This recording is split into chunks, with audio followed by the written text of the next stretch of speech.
পছন্দ? এদিকে তাকাও একটু। পছন্দ তো? ছিল আমাদের পিচকু বাবুর জন্মদিন। দেখতে দেখতে আজ ওর 10 বছর পূর্ণ হলো। পিচকুটা ওর আদরের নাম। ওর আসল নাম রিক বিশ্বাস। রিক হলো আমাদের বংশের নেক্সট জেনারেশনের সব থেকে বড় ছেলে, আমার বড় দাদুর বড় ছেলের ছেলের ছেলে। বাচ্চাদের জন্মদিনের মেন আকর্ষণটাই তো হলো কেক কাটা। তো এবার আমাদের কেক কাটার পালা। পুচকেগুলো মাথায় যে বার্থডে ক্যাপ পরে রয়েছে সবগুলোই আমার নিজের হাতে বানানো। এই যে সেই ভিডিও। সেদিন রাতে ক্যাপ বানাতে বানাতে বোনকে বললাম এটারও একটা ছোট্ট ক্লিপ নিয়ে রাখি। সন্ধ্যাবেলা দুই পুচকে আমার কাছে চলে এসেছে, একজন বার্থডে ক্যাপ বানাতে আরেকজন তার সঙ্গ দিতে। আমিও যথারীতি দুই পুচকেকে নিয়ে বসে পড়লাম তাদের সাথে সঙ্গ দিতে। দেখো কি সুন্দর সুন্দর ক্যাপ আমি তৈরি করে ফেলেছি। যেটা গোল্ডেন কালারের ওটাই হচ্ছে বার্থডে বয়ের। পাশের লাল ক্যাপ পরা যে পুচকেটি ওটা আমার মেজো দাদুর পুতি। যাই হোক, আমার পিচকুটাকে সবাই মন প্রাণ ভরে আশীর্বাদ করবেন। ও যেন অনেক বড় মাপের মানুষ হয়, বড় মনের মানুষ হয়। হোম থিয়েটারে হ্যাপি বার্থডে মিউজিকটা চলছিল বলে এখানে মিউট করতে হলো। যাই হোক, happy birthday dear Pichku, many many happy returns of the day.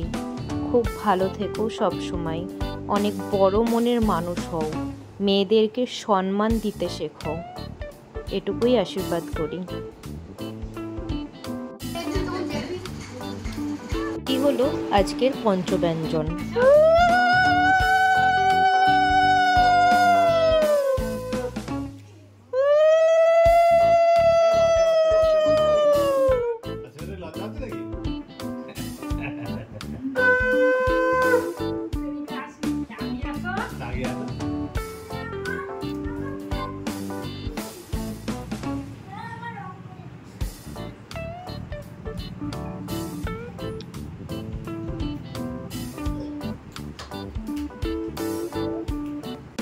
মা বাবার আশীর্বাদ পৃথিবীর সব থেকে বড় আশীর্বাদ। এখন আশীর্বাদ হচ্ছে আমার বৌদি, আর এটা হচ্ছে আমার দাদা, মানে পিচকুর মা আর বাবা। আমরা বাঙালি, বাঙালিদের আশীর্বাদ মানে ধান দুব্লো দেওয়া আর প্রদীপের তাপ সন্তানদের মাথায় দেওয়া। আমরা এটাই বিশ্বাস করি। এরপর বৌদি নিজের হাতে ছেলেকে সব কিছু দিয়ে মাখিয়ে খাইয়ে দিচ্ছে।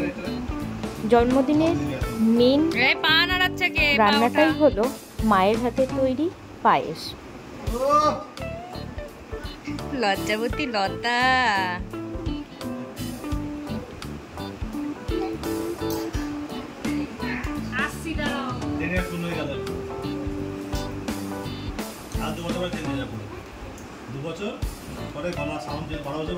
বৌদির খাওয়ানো প্রায় হয়ে গেছে। এবার পিচকু বাবু নিজের হাতে করে ওর যেটা যেটা ভালো লাগে সেগুলোই খাক, ও খেতে থাক। আমিও ভিডিওটা এখানেই শেষ করি। তো কেমন লাগলো আজকের ভিডিওটা অবশ্যই জানিও। ভালো লাগলে একটা লাইক আর কমেন্ট করে পাশে থেকো। যারা যারা এখনও আমার চ্যানেলটিকে সাবস্ক্রাইব করোনি জলদি জলদি সাবস্ক্রাইব করে দাও। আজকের মতন টাটা।